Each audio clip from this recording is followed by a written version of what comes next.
Have you ever been banned from a family dinner that you paid for? I have.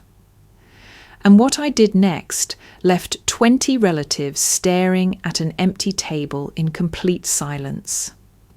My name is Harper, and I'm 29 years old. For most of my life, I've been what you'd call the invisible daughter. Not invisible in a dramatic movie-style way, just quietly, consistently overlooked. While my older sister Madison got the spotlight, the praise, the attention, I learned to exist in the background. And you know what? I got really good at it. If you're watching this video, maybe you understand that feeling of being pushed to the edges of your own family. If this story resonates with you, subscribe to this channel, because I promise by the end, you'll see justice served in the most unexpected way. Trust me, you'll want to stay until the very end. Let me take you back to where it all started. I was 12 years old and it was my birthday. Nothing fancy, just April 14th, a random Tuesday. I came home from school expecting maybe a cake or at least a happy birthday from my parents. Instead, I found an empty house. Mum left a note on the kitchen counter. Had to take Madison to her dance rehearsal. There's leftover pasta in the fridge. Love you. No cake. No candles. No song. 3 days later, on April 17th, our house transformed into a party palace for Madison's 15th birthday. Balloons covered every surface. A professional photographer showed up.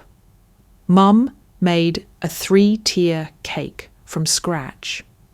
20 of Madison's friends came over, and I watched from the stairs as everyone sang to her, faces glowing in the candlelight.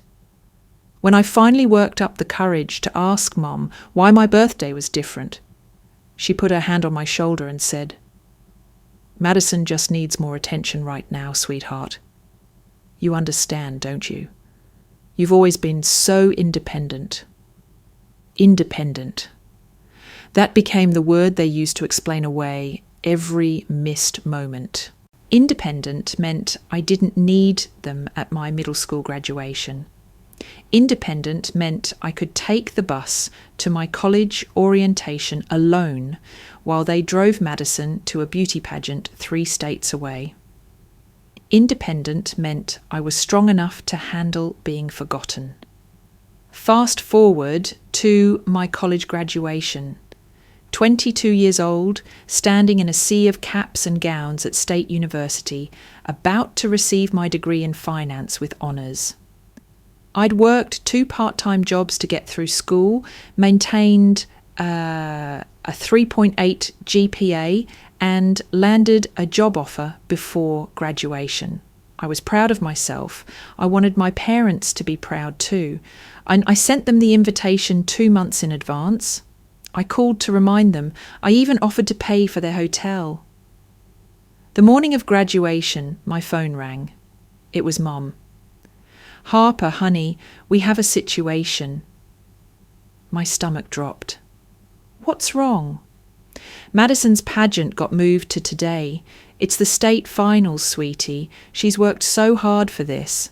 I stood there in my apartment, graduation gown hanging on my door, and I felt something inside me crack. Not break, just crack. Like the first line in a windshield that you know will eventually spread. "Mum, this is my college graduation." "I know, baby, and we're so proud of you. But Madison is really nervous, and you know how she gets. You're so strong, Harper. You'll be fine without us there. We'll celebrate when we get back, okay?" They didn't come. I walked across that stage, heard my name called, and when I looked out into the crowd, I saw empty seats where my parents should have been.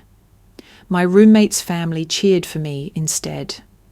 They took pictures with me afterward, and I smiled so hard my face hurt, pretending it didn't matter that my own family chose a beauty pageant over my graduation. Madison didn't even win. She came in 4th place. But apparently that was more important than my degree. A month later, I started my first real job at Pinnacle Financial Group. The pay was good, really good for a 22-year-old. And that's when everything changed. It started small. Dad called and mentioned the mortgage was tight that month. Without thinking, I sent $500. Mum called a few weeks later. Property taxes were due. I sent $800. Before I knew it, I was sending money home every single month. $800 like clockwork transferred on the first of the month. I told myself I was helping. I told myself this was what family did. I told myself that maybe, just maybe, if I proved I was valuable, they'd finally see me. Nobody ever said thank you, not once in 5 years. The money just disappeared into their accounts, absorbed without acknowledgement, like rain into soil. When I'd call home, Dad would talk about the new golf clubs he bought, or Mom would mention the cruise they'd booked. Madison, who'd been looking for work for 3 years, posted Instagram photos from expensive brunches and shopping trips. But I was independent, right? I didn't need recognition. I didn't need gratitude. I just needed to keep being useful. Last Thanksgiving was when I first started to see the pattern clearly. I couldn't make it home. I had a major client presentation the Monday after the holiday, and I needed those 3 days to prepare. It was my first year as a senior analyst, and this presentation could make or break my promotion. I called Mom 2 weeks before Thanksgiving to explain. "Oh, Harper," her voice went flat. "You're not coming?" "I can't, Mom, but I want to help. Let me pay for the whole Thanksgiving dinner. I'll send you $1,200. Get the good turkey from Whole Foods. Hire a caterer if you want. Make it special." "Money isn't the same as being here, Harper." "I know, I'm sorry, but this is really important for my career." She sighed like I'd disappointed her in some profound way. "Fine. Send the money, but don't expect us to be happy about you choosing work over family." I sent the money that afternoon. $1,200 for a Thanksgiving feast. The day after Thanksgiving, I opened Facebook. My feed filled with photos from our family gathering. Madison sat at the head of the table, right in the center of the frame, wearing a gorgeous burgundy dress. Everyone raised their wine glasses to her. The turkey looked perfect, golden brown and massive. The table overflowed with food, clearly professionally catered, clearly expensive. Mum's caption: "So grateful for my real daughter who knows family comes first. Madison made this Thanksgiving perfect, blessed beyond measure." I stared at that word. Real. In the comments, aunts and uncles praised Madison for hosting such a beautiful event. Cousin Amy wrote, "Madison, you're such a good daughter. Your parents are so lucky." Not one person mentioned me.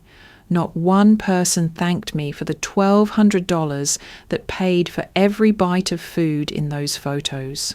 I'd been erased from my own contribution, and Madison had been crowned the hero. I closed my laptop and sat in my empty apartment, eating leftover Chinese takeout, and I understood something for the first time. I wasn't family. I was a bank account with legs. But I didn't do anything about it. Not then. I told myself it was fine. I told myself they were just caught up in the moment. I told myself it wasn't personal. I kept sending that $800 every month, which brings us to this year. 3 weeks before Thanksgiving, I called home to ask about plans. "Oh, hi, Harper." Mum's voice had that distracted quality she always got when I called. "What's up?"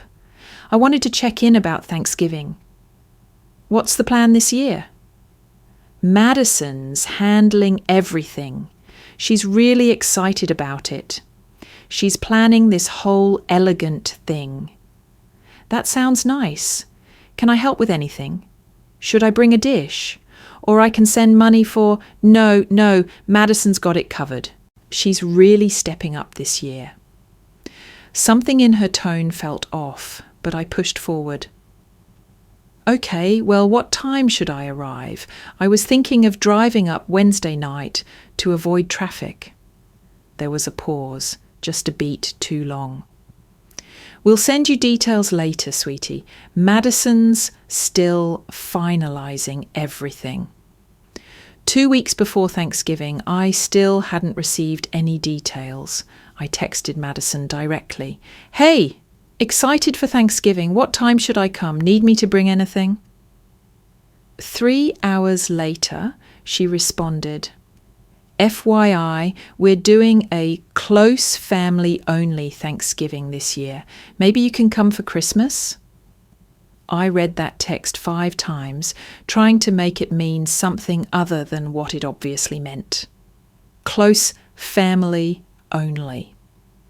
That night, scrolling through Instagram before bed, I saw Madison's post.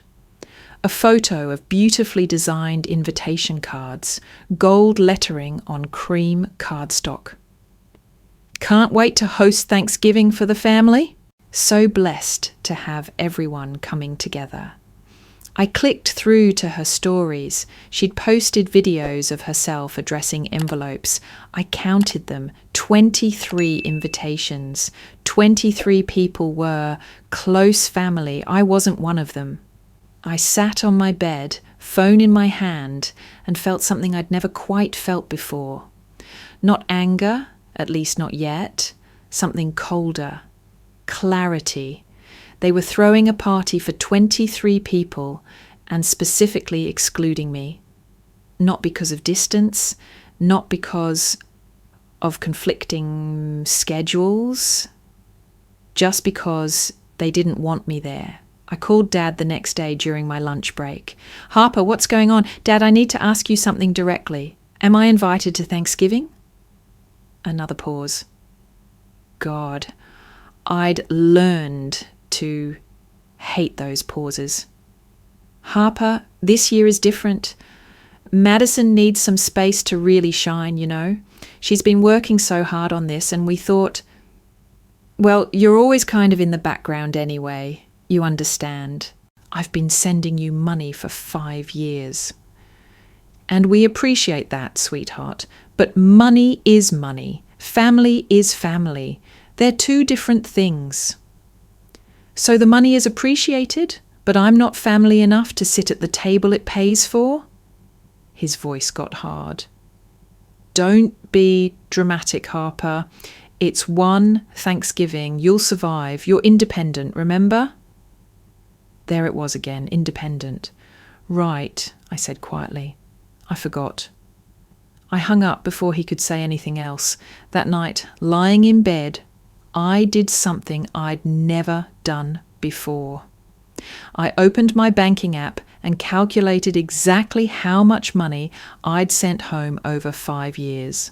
$48,000, $48,000, and I wasn't close family.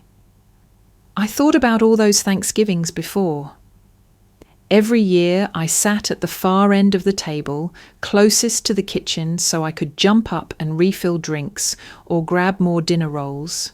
I was always in motion, always serving, never sitting long enough to actually be part of the conversation. Madison sat in the middle, right next to Mom, holding court while everyone laughed at her stories. I remembered the year Aunt Diane asked Dad about me. "What's Harper up to these days?" Dad had looked confused for a second, like he'd forgotten I existed, before saying, "Oh, Harper, she's doing her thing, working somewhere. Finance, I think. I'd been working at the same company for 4 years at that point. I'd told him about my promotion 6 months earlier. He'd forgotten. Or maybe he'd never really listened. Every Thanksgiving, someone would toast Madison. To Madison for being such an amazing daughter, and everyone would clink glasses and cheer. Nobody ever toasted me. I was the one washing the dishes afterward while they all sat around telling stories. I was the ATM with legs, just like I'd thought last year. Except this year, they'd decided even the ATM didn't deserve a chair. If you're watching this and you've ever felt this way, like you're only valuable for what you can provide, not who you are, leave a comment. Let me know I'm not alone in this, and please don't go anywhere. This story is about to get really interesting. The next morning, I called my best friend Nora. We'd been working together at Pinnacle for 3 years, and she was one of those rare people who saw me, really saw me. Harper, what's wrong? You sound weird. I told her everything. The text from Madison, the 23 invitations, Dad's comment about me being in the background anyway. Harper, stop! Her voice went sharp. Why do you keep doing this to yourself? They don't deserve you. They're still my family, Nora. Family doesn't treat you like an ATM and then uninvite you from holidays. Listen to me. You need to show them what happens when you're actually gone. What do you mean? I mean, they want you gone. Make them understand what gone actually feels like. I laughed, but it came out bitter. What am I supposed to do? Show up anyway? Make a scene? No. Nora's voice got quiet, the way it did when she was thinking. Something better. Something they'll actually understand. We talked for an hour. At first, I rejected every idea. They were too mean, too petty, too much. But Nora kept coming back to one point. Harper, for 5 years, you've been funding their comfort, their parties, their peace of mind. And they've given you nothing but crumbs. You're not being cruel by setting boundaries. You're being honest. That word, honest, stuck with me. That night I couldn't sleep. I kept thinking about last year's Thanksgiving, about how Madison had asked me for the catering company's information because she wanted to use the same vendor. Wait. I sat up in bed, heart suddenly pounding. Last year, I'd arranged everything. I'd called the catering company, set up the order, paid in advance. Madison had been so impressed with the food that she'd asked for the contact information. And I'd given it to her, along with a glowing recommendation. I grabbed my phone and searched through my emails. There it was. The receipt from Gourmet Gatherings Catering, dated last November. I'd paid them $3,000 for a full Thanksgiving spread for 18 people. With shaking hands, I composed an email to Madison. Hey! Hope planning is going well. Just wanted to make sure you have everything you need. The catering company from last year is Gourmet Gatherings. They were amazing. Their number is 555-0147. Tell them Harper Chen recommended them. They'll take good care of you. I added that smiley face. I wanted it to feel friendly, helpful, unsuspicious. Madison responded within minutes. OMG, thank you. You're a lifesaver. Even when you're not coming, you're still so helpful. Even when you're not coming. The casual cruelty of it took my breath away. 2 days later, Madison called me. She almost never called, so I knew something was up. Harper, quick question. I'm placing the order with Gourmet Gatherings. Should I put it under my name or yours? Oh, definitely yours. This is your event. Perfect. And they said you paid in advance last year? Should I do that too? Here it was, the moment everything hinged on. Absolutely, I said. keeping my voice light and helpful. They give a discount if you pay up front. Just give them your card info and they'll handle everything. Trust me, it makes the whole thing so much easier. You're the best. Seriously. I'll make sure to thank you when this is all over. No need, I said quietly. I'm happy to help. After we hung up, I sat with my phone in my hand, staring at the wall. Part of me felt sick. Part of me felt powerful. Mostly, I just felt tired. 3 days before Thanksgiving, I called Gourmet Gatherings. Hi, this is Harper Chen. I placed an order last year for Thanksgiving. Ms. Chen, yes, of course. We have your sister Madison on the books for this Thursday. 20 guests, correct? That's right. I need to ask you something. Did Madison pay for the order? There was a pause, then keyboard clicking. Yes, ma'am. She paid in full 3 days ago, $2,800. $2,800. Madison had actually paid with her own money, or more likely, money she'd gotten from our parents. Either way, she'd committed to this party. She'd invested in it. This was her moment to shine. Perfect, I said. I need to make a change to the order. Of course. What would you like to adjust? I need you to cancel the delivery. The woman on the phone went silent. I'm sorry, ma'am, did you say cancel? Yes, don't deliver the food on Thursday. But, Ms. Chen, this order is under your sister's name, and she's already paid. I understand, but I'm the one who set up your relationship with my family. I'm the one who recommended you, and I'm telling you, don't deliver. Ma'am, we could face legal issues if we breach a paid contract. I took a breath. Then refund her money. Tell her there was a system error. Tell her you overbooked. Tell her whatever you want. But that food doesn't arrive at my parents' house on Thursday. I'm not sure I can do that. You can, and you will. Because if you don't, I'll make sure every professional in this city knows that Gourmet Gatherings breaks their word. I'll leave reviews on every platform. I'll contact your other clients.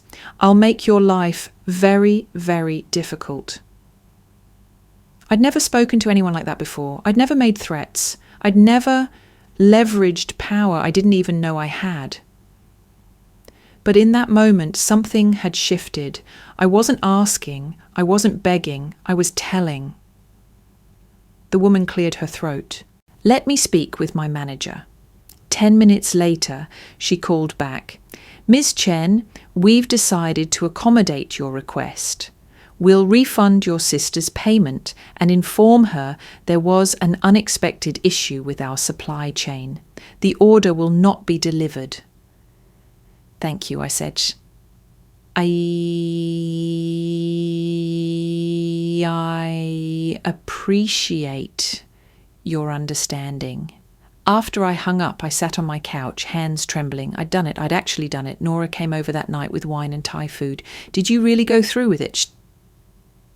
She asked, pouring us both very full glasses. I did. And how do you feel? I thought about it. Scared, powerful, guilty, free, all of it at once. Harper. Nora put her hand on mine. You're not being cruel. You're being honest. They wanted you gone. Now they'll understand what that actually means. We spent the evening talking through every possible scenario. What if they figured out it was me? What if they showed up at my apartment? What if Madison had a breakdown? What if the family never spoke to me again? To every question, Nora had the same response. Then you'll know exactly where you stand, and you can move forward with clarity. Clarity. That word again. The night before Thanksgiving, I sat down and wrote in my journal.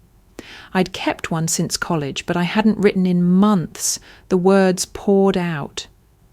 For 5 years, I believed being useful would make me loved.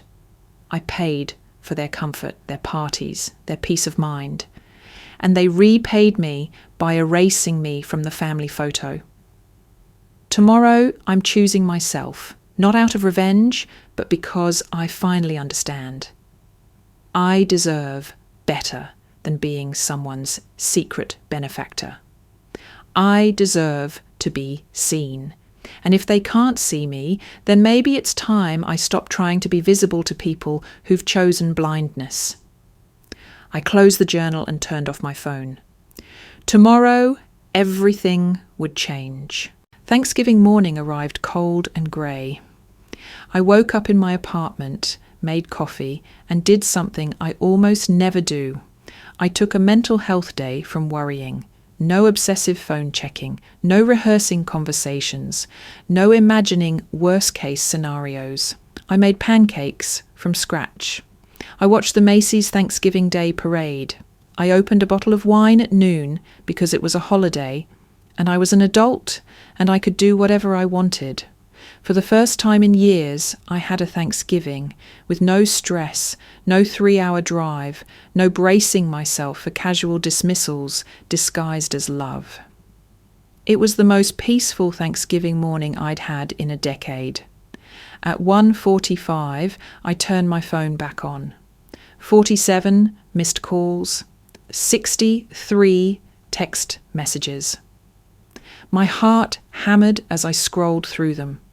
Most were from Dad, some from Mom, a few from Madison. The timestamps told the story. They'd started calling around 1:30, right when the food should have arrived. I didn't read the messages yet. I didn't listen to the voicemails. Instead, I opened Instagram. Madison's stories from that morning showed the house decorated beautifully. Gold and burgundy everywhere, candles on every surface, the table set with elegant place settings. She'd posted at 11 a.m. 2 hours until feast time. So grateful for family. She'd posted again at 1 p.m, a selfie in her burgundy dress. Almost time, everyone's arriving. Can't wait to see the looks on their faces when they see this spread. But there were no posts after that. I poured another glass of wine, curled up on my couch, and finally opened the messages. Dad, 1:32 p.m. Harper, call me immediately. Dad, 1:35 p.m. Harper, where's the food? Dad, 1:38 p.m. This isn't funny. Call me now. Mum, 1:41 p.m. Harper Marie Chen, what did you do? Madison, 1:44 p.m. Everyone is here and there's no food. The caterer called and said you cancelled it. What is wrong with you? I sat there, wine glass in hand, and felt something I hadn't expected. Peace.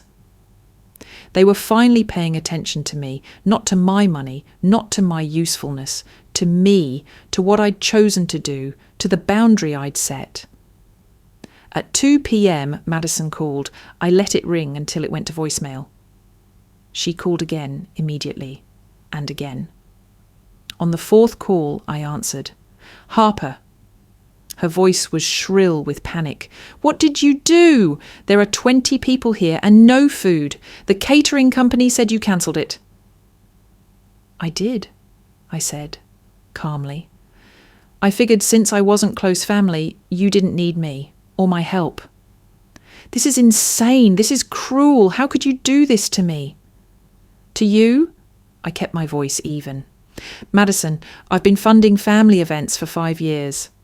I paid for last year's Thanksgiving. I sent $1,200 and didn't even get acknowledged. I send $800 home every month and nobody says thank you. And when I asked to come to Thanksgiving, the Thanksgiving I've been subsidizing for half a decade, I was told I'm not close family, so I figured you didn't need me or anything I provide. But everyone is here. Aunt Diane, Uncle Robert, all the cousins. What am I supposed to do? I don't know, Madison. Maybe you should have thought about that before you decided I wasn't family enough to invite. You're being a monster. No, I said quietly. I'm being absent, like you wanted. I hung up. The phone rang again immediately. This time it was Dad. Harper Elizabeth, what the hell is wrong with you? Your sister is in tears, your mother is humiliated, and 20 people are sitting in our house with no food. Then I guess you should feed them, I said. How? Everything's closed. It's Thanksgiving. I don't know, Dad. That sounds like a close family problem, and I'm not close family, remember? Don't you dare throw that back at me. This is childish. This is cruel. This is what happens when you take someone for granted for 5 years and then tell them they're not welcome in their own family. You're being dramatic. Am I? Or am I just finally being honest? He sputtered, searching for words. When your mother and I needed help, you gave it. That's what family does. Exactly, I said. That's what family does. Family shows up. Family says thank you.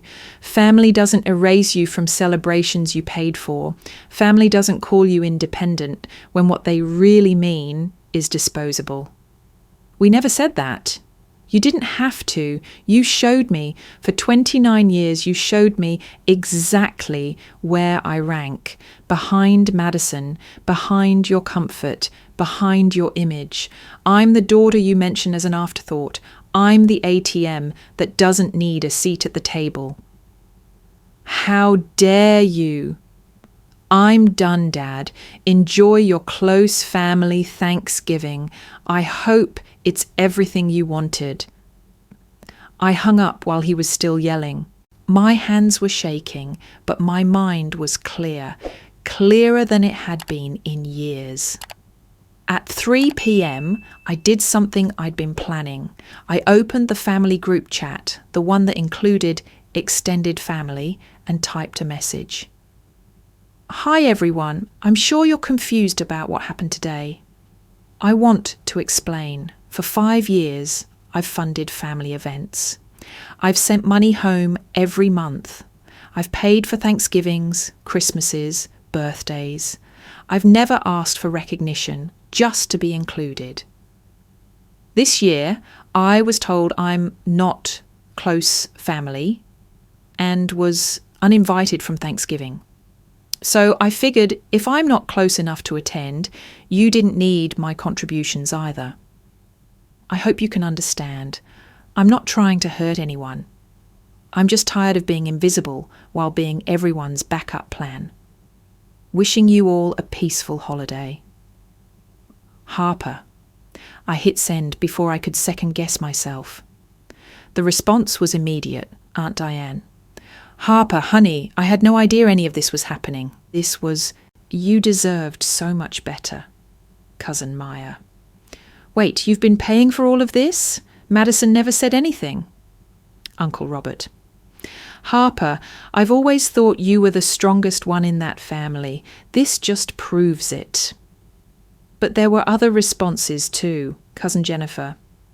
This seems really extreme, Harper. Family friend. Carol. I understand you're hurt, but ruining Thanksgiving for everyone? That's harsh. I closed the group chat. Let them think what they wanted. I'd spent 29 years trying to control other people's opinions of me. I was done. I spent the rest of the afternoon watching movies, eating Chinese takeout that I'd ordered the day before, and letting myself feel everything. The guilt, the relief, the fear, the freedom. Around 7 p.m, Nora called. How are you holding up? I don't know, I admitted. I feel like I just jumped off a cliff and I'm still in the air, not sure if I'll fly or crash. You're flying, Harper, trust me. What you did today, that took more courage than they'll ever understand. They think I'm cruel. Let them think that. People who've never set boundaries always think boundaries are cruel. We talked for an hour, and by the time we hung up, I felt steadier. That night, lying in bed, I thought about that empty Thanksgiving table. 20 people sitting around it, dressed up, expectant, and no food coming. Madison's face crumbling as she realised what had happened.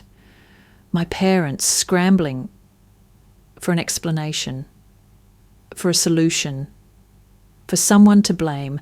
I thought about them finally understanding, in a visceral, undeniable way, what my absence actually meant. And for the first time in my life, I didn't feel guilty about not being what they wanted. I felt free. The Friday after Thanksgiving, I woke up to someone pounding on my apartment door. I checked my phone, 8:45 a.m. The pounding continued, aggressive and insistent. Through the peephole, I saw my parents standing in the hallway. Dad's face was red, Mum's eyes were puffy from crying. My heart jumped into my throat. For a moment I considered not answering. I could pretend I wasn't home, wait until they left. But that would be the old Harper, the one who hid, who avoided confrontation, who made herself small to keep the peace. I opened the door but didn't step aside. How did you get my address? Are you serious right now? Dad's voice was tight with barely controlled anger. We're your parents. That doesn't answer my question. Mum's face crumpled. Harper, sweetheart, please, can we come in? We need to talk about what happened yesterday. No. Whatever you need to say, you can say it right here. They glanced at each other, clearly not expecting resistance. In all my 29 years, I'd never denied them anything. I'd certainly never refused them entry into my space. Mum tried a different approach, her voice going soft and pleading. Harper, what you did yesterday was so hurtful. Do you have any idea how humiliated Madison was? She's been crying all night. Something hot flared in my chest. Do you have any idea how humiliated I was, being uninvited from a family Thanksgiving that I've been funding for 5 years? We just thought... Mom's voice wavered. Madison needed a chance to step up, to shine. You've always been so independent, so capable. We thought you wouldn't mind. There was that word again. Independent, the magic word they use to justify every abandonment. Independent, I repeated, my voice sharper than I intended. Mom, I'm not independent. I'm invisible. There's a difference. Independent means I choose to stand alone. Invisible means you don't see me, even when I'm right in front of you. Dad cut in, his tone hardening. We're still your parents, Harper. You can't just abandon your family because you're upset about one holiday. The audacity of that statement nearly took my breath away. Abandon? I didn't abandon anyone. I was told I wasn't wanted. I was specifically excluded. I just stopped providing for people who made it very clear I wasn't family enough to matter. That's not what we said, Mom protested. That's exactly what you said. Madison texted me that it was close family only. Dad told me on the phone that Madison needed space to shine, and I was always in the background anyway. You told me money and family are two different things, so I separated them. I removed the money, and suddenly family started calling. Mum started crying in earnest now. Harper, please, what you did yesterday, leaving everyone hungry, embarrassing Madison in front of the whole family, that was cruel. That's not who you are. You're right, I said quietly. It's not who I was. I was the person who gave and got nothing back. I was the person who made herself small so everyone else could feel big. But that person was exhausted, Mom. She was tired of being valued for her bank account and not for herself. Dad's face was turning a deeper shade of red. So what? This is revenge. This is you punishing us? No. This is me setting a boundary. There's a difference. Boundary? He said it like it was a foreign word. Sabotaging your sister's Thanksgiving is a boundary? No, sabotaging would mean I actively tried to hurt her. I just stopped helping. That's what you wanted, wasn't it? Me out of the picture? Well, now I'm out of the picture. Completely. My phone buzzed in my pocket. I ignored it, keeping my eyes on my parents. Mum reached out like she wanted to touch my arm, but I stepped back slightly. The movement was small, but she noticed. Her hand dropped. Harper, please. Can we just talk about this inside? Like adults? Like family? We are talking, and this is as much as I have to say. I'm not asking for an apology. I'm not asking you to change. I'm just done waiting to matter. So what? Dad's voice rose. You're cutting us off? Never speaking to us again? Over one Thanksgiving? It wasn't one Thanksgiving, Dad. It was 29 years of being the forgotten daughter. 29 years of watching Madison get the love while I got the word independent as a consolation prize. 29 years of being told I'm too strong to need you. Well, guess what? You were right. I am strong enough. Strong enough to stop pretending this is what family should feel like. Mum's tears were flowing freely now. But we love you, Harper. We've always loved you. Those words should have meant something. But standing there, watching her cry, because I'd finally stopped playing my assigned role, I realized something devastating. They loved the version of me that served them. They loved the Harper who sent money without asking questions, who showed up when convenient, who disappeared when asked. They didn't love me. They loved what I provided. If you loved me, I said slowly, you would have invited me to Thanksgiving. If you loved me, you would have thanked me. Once, just once in 5 years. If you loved me, you would have noticed when I was hurting instead of just noticing when the money stopped. That's not fair, Dad said. Isn't it? Tell me one thing about my life, one thing. What project am I working on at work? What's my favourite restaurant? What do I do on weekends? When was the last time you asked me about my life without it being a preamble to asking for something? The silence stretched between us. They couldn't answer because they didn't know, and we all knew it. My phone buzzed again. This time I pulled it out. It was Madison. Harper, please answer. Everyone's mad at me. They think I lied about everything. Please just talk to me. I showed the screen to my parents. Madison wants to talk. Then talk to her, Mom said desperately. Shh. Why is it my job to fix what I didn't break? Before they could answer, my phone rang. Madison, I almost didn't answer, but something made me hit the green button and put it on speaker. Harper. Madison's voice was thick with tears. Harper, please, you have to help me. Everyone thinks I'm a liar. Aunt Diane called me ungrateful. Uncle Robert said I used you. Grandma Martha won't even return my calls. You have to tell them this was all a misunderstanding. Was it? I asked calmly. A misunderstanding? Yes, I didn't mean to hurt you. I just thought... You thought what, Madison? That I wouldn't mind being excluded from the family I've been financially supporting? Or you just didn't think about me at all?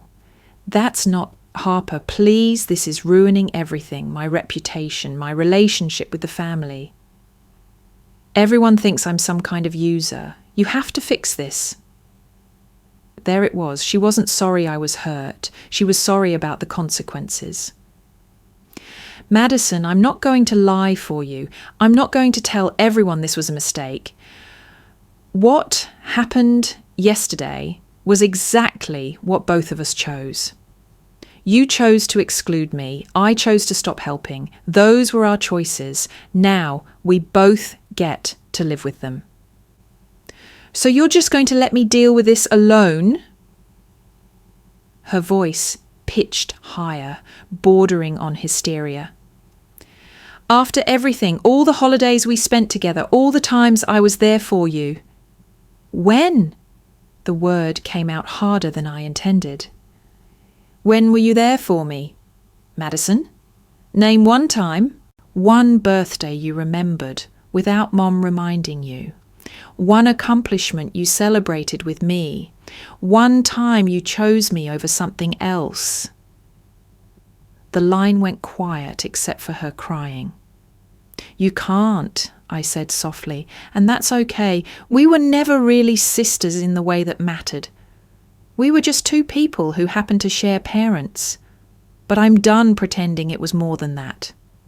Harper, please. I hope you find happiness, Madison. I really do. But I can't be your ATM anymore.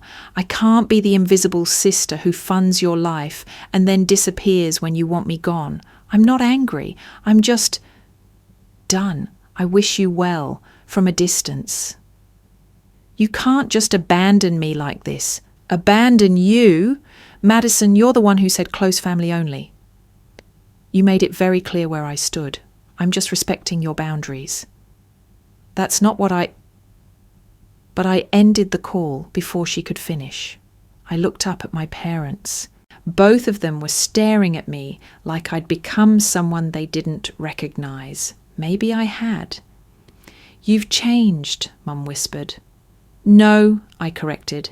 I've just stopped pretending to be small enough to fit into the space you left for me. Dad found his voice, though it shook slightly. So, that's it? You're just cutting us all off? Throwing away your family? I'm not throwing anything away.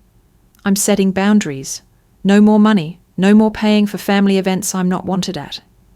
If you want me in your life, it has to be because you want me, not my bank account. If you can do that, call me. If you can't, then I guess we'll know where we really stood all along. This is blackmail, Dad said.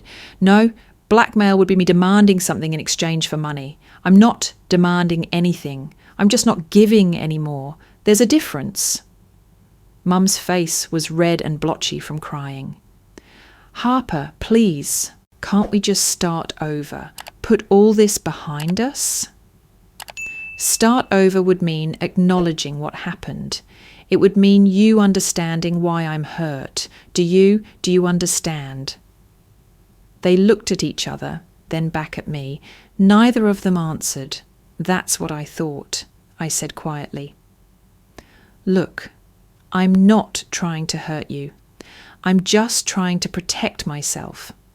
For the first time in my life, I'm choosing me. And if that makes me the villain in your story, I can live with that. We raised you better than this, Dad said, his voice cold. No, I replied. You raised Madison. I raised myself. The words hung in the air between us, devastating in their simplicity and truth. Mum made one more attempt. What about Christmas? Can we at least talk about Christmas? We could do things differently, include you more, make sure you feel I'm not coming to Christmas, I said. Thank you for the invitation, but I've made other plans. It was a lie. I had no plans, but I knew that if I went to Christmas, if I let them pull me back in with promises of change, nothing would actually change. They'd be sweet for a while, careful around me until things went back to normal. Until I was invisible again. You're really going to let us spend Christmas without you? Mum asked, her voice breaking. You've spent 29 years barely noticing whether I was there or not. I think you'll manage. I stepped back and started closing the door. I need you both to leave now. Please don't come back unless you're ready to have a real conversation about why this happened.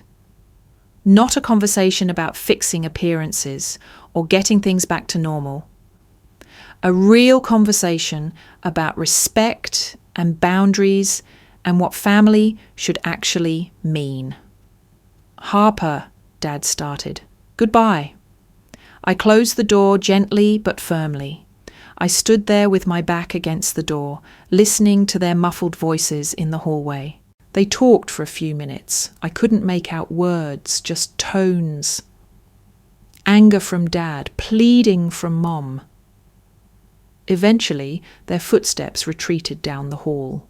Only then did I allow myself to slide down to the floor, my whole body shaking. I'd done it. I'd actually set boundaries with my family. I'd said no. I'd chosen myself. It felt terrifying and liberating in equal measure. My phone buzzed constantly for the next 3 hours. Messages from extended family members, some supportive, some critical. I didn't read most of them. Instead, I texted Nora. They showed up at my door. I held my ground, but now I feel like I'm going to throw up. She responded immediately. "Coming over. Pizza and emotional support in 20 minutes. True to her word, Nora arrived with pizza, wine, and a fierce determination to make sure I didn't crumble. "Tell me everything," she said, settling onto my couch. I did. Every word of the confrontation, every tear, every accusation. When I finished, she was quiet for a long moment. "Harper, you know what you just did. You showed them who you really are. Not the version who makes herself small, not the ATM daughter, the real you, and they couldn't handle it. They think I'm cruel. People who've never respected boundaries always think boundaries are cruelty. That's not your problem to fix. You've spent almost 3 decades trying to earn love by being useful. Today, you chose to be yourself instead. That's not cruelty, that's courage." Over the next few weeks, the messages continued. Some family members reached out with genuine concern. Aunt Diane sent a long email about how she'd always noticed I was overlooked, how she wished she'd said something sooner. Uncle Robert called to tell me he was proud of me for standing up for myself. But my immediate family went silent. No more calls from Mum, no more texts from Dad. Madison unfollowed me on all social media. The silence should have felt like rejection. Instead, it felt like space, room to breathe. I started therapy in early December. Dr. Matthews was a woman in her 50s with kind eyes and a direct manner. "Tell me about your family," she said in our first session. And for the first time in my life, I told the truth. Not the version where I was fine, where being independent was a blessing. The truth about being forgotten, overlooked, used. The truth about funding a family that didn't value me. "What you're describing," Dr. Matthews said carefully, "is a pattern called scapegoating. You were assigned the role of provider, valued for utility, but not for identity. The golden child, in this case your sister, receives the affection and attention. You receive the responsibility. And it's not uncommon, but that doesn't make it any less painful." "I just wanted them to see me," I admitted. "I know, but Harper, here's what I need you to understand. You spent 29 years trying to buy visibility, and the hard truth is you can't purchase something that should be freely given. Love that has to be earned isn't really love. It's a transaction." Those words hit me like a physical blow. A transaction. That's exactly what it was. Over the next few months, I learned to sit with the grief. Because that's what it was. Grief. not for what I'd lost, but for what I'd never actually had. I grieved the family I thought I had. I grieved the sister relationship that only existed in my imagination. I grieved the parents who I'd needed them to be, but never were. And slowly, in that grief, I found something unexpected. Peace. Without that $800 disappearing from my account every month, I had money to actually invest in my own life. I hired a financial advisor, started a retirement account that was genuinely impressive, booked a trip to Iceland for January, somewhere I'd always wanted to go but never felt like I could justify the expense. My work performance improved because I wasn't emotionally drained all the time. I got promoted to senior analyst in February with a salary increase that made the $800 I'd been sending home look like pocket change. I made new friends through a book club Nora dragged me to. People who liked me for me, not for what I could provide. People who noticed when I was quiet, who asked about my day, who remembered my birthday without being prompted. I learned what healthy relationships actually look like. 3 months after Thanksgiving, I was having coffee with Nora when my phone rang. Unknown number. I almost didn't answer, but something made me pick up. Harper, it was Aunt Diane's voice. Honey, I hope I'm not overstepping, but I wanted you to know something. Your mother called me last week. She's struggling, Harper. Not financially, though apparently they're having trouble without your monthly contributions. Emotionally, she told me she didn't realise how much you did until you stopped doing it. My heart clenched. What did you say to her? I told her that realisation came about 20 years too late. And then I told her that if she wanted you back in her life, she needed to do the work. Apologise, actually change, not just miss what you provided. Did she listen? Aunt Diane sighed. I don't know, honey, but I wanted you to know that some of us see you, some of us always have. You are never invisible to everyone. After we hung up, I sat with that information. Part of me wanted to call my mother. Part of me wanted to fix things, to make it better, to go back to being useful. But a larger part, the part that had grown stronger over these months, knew better. In April, I got a card in the mail, no return address, but I recognised my mother's handwriting. Inside, in her careful cursive, Harper, I'm starting to understand what I lost, not the money, you. I don't know if you'll ever forgive me, but I want you to know I'm trying to see where I went wrong. I'm trying to understand why you felt invisible. I'm not asking you to come back. I'm just asking you to know that I see now what I couldn't see before. Love, Mum. I put the card on my refrigerator. I didn't call her. I didn't rush to repair things. But I kept the card because it was the first genuine acknowledgement I'd ever received from her. It wasn't enough to rebuild everything. But it was a start. A tiny, fragile start. Madison never reached out.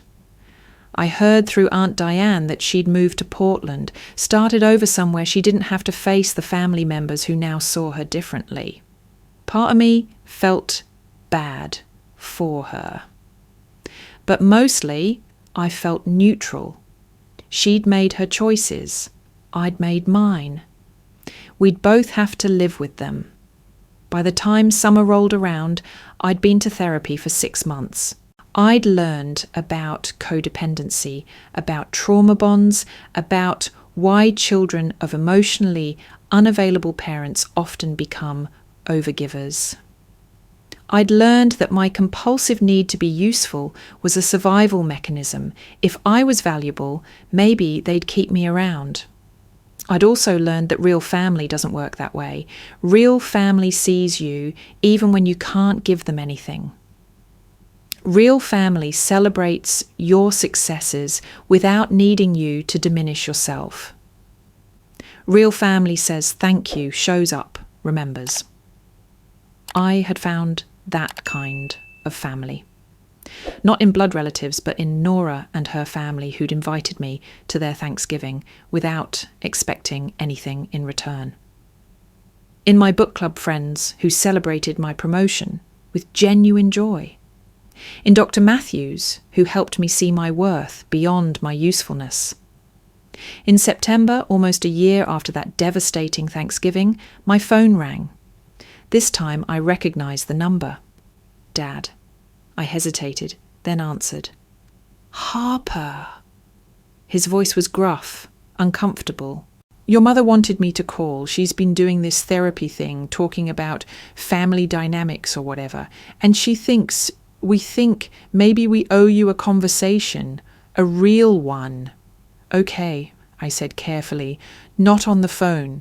Could you come by the house, just for coffee? No expectations, no pressure, just talk. Every instinct in me wanted to say no, to protect the peace I'd built.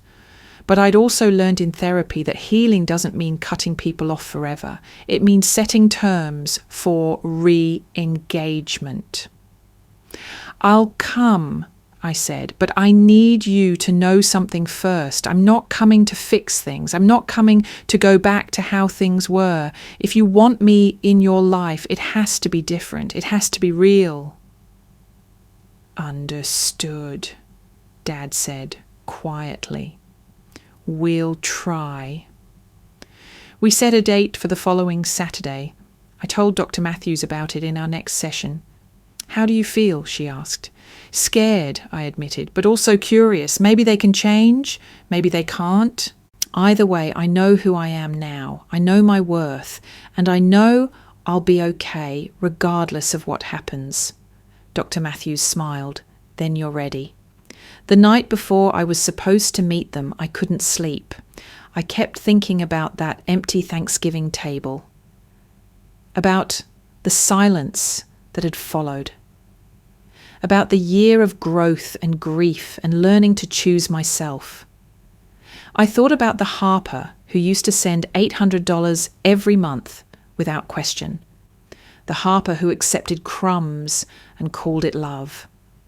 The Harper who made herself small to fit into spaces that were never meant to hold her anyway. That Harper was gone. Not erased, but transformed. Strengthened by boundary setting, clarified by distance, validated by people who chose to see her. Saturday morning, I drove to my parents' house for the first time in almost a year. The driveway looked the same. The garden was a little overgrown. Everything was familiar and foreign at once. Mom answered the door. She looked older, more tired, but her eyes were different, clearer somehow, more present. Harper, she said softly, thank you for coming. I stepped inside, and for the first time in my life, I wasn't stepping in as the invisible daughter or the ATM or the backup plan. I was stepping in as myself, fully, completely myself. And whether they could meet me there or not, I knew I'd survived the most important journey, the one back to my own worth.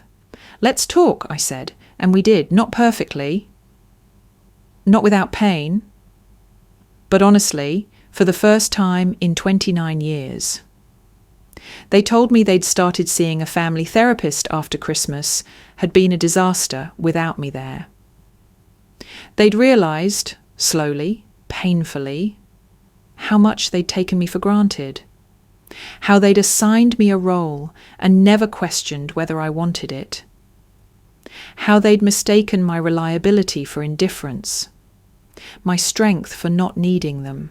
I thought, Mum said, her voice breaking, that you were just naturally independent, that you didn't need what Madison needed. But I was wrong, wasn't I? You needed us. You just stopped asking because we never answered. I nodded, not trusting my voice. Dad spoke up, his words coming slowly, carefully. I don't know if we can fix what we broke. I don't know if you can ever trust us again. But I want you to know we're trying to understand. We're trying to do better. Why now? I asked. Why does it take losing me completely for you to see me? Mum wiped her eyes. Because we're flawed, Harper. Because we failed you in ways we're only starting to comprehend. Because sometimes people don't appreciate what they have until it's gone. And we're so sorry that you had to be gone for us to finally see you. It wasn't enough to erase 29 years of hurt. It wasn't enough to make everything okay. But it was something I'd never had before. Acknowledgement, truth, the beginning of accountability. I'm not coming back, I said clearly, not to how things were, not to sending money, not to being the invisible daughter who shows up when convenient and disappears when asked. If we rebuild this, it has to be different. It has to be real. We understand, Dad said. We're willing to try. If you are. I looked at them, really looked at them, and I saw what I'd never seen before. Not perfect parents who finally understood, but flawed humans who were trying, however late, however imperfectly, to see the damage they'd done. And I realized something Dr. Matthews had told me. Forgiveness isn't about them. It's about me choosing not to carry their mistakes as my burden anymore. I'm willing to try, I said, but slowly, with boundaries, with honesty. Whatever you need, Mum said. We talked for 3 hours that day about childhood memories I'd buried, about Christmases where I felt like a ghost, about Madison and how they'd pitted us against each other without meaning to, about money and value and love and all the ways they'd confused the three. It hurt. God, it hurt to excavate all of that, but it also felt like lancing a wound that had been festering for decades.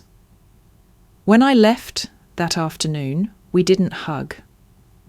We didn't make promises about holidays or weekly dinners. We just agreed to try again next month, to talk again, to build something new from the ruins of what we'd had. It wasn't a fairy tale ending. It was something better. It was real. Now, sitting here telling you this story almost 2 years later, I can say this. I still don't go to every family event.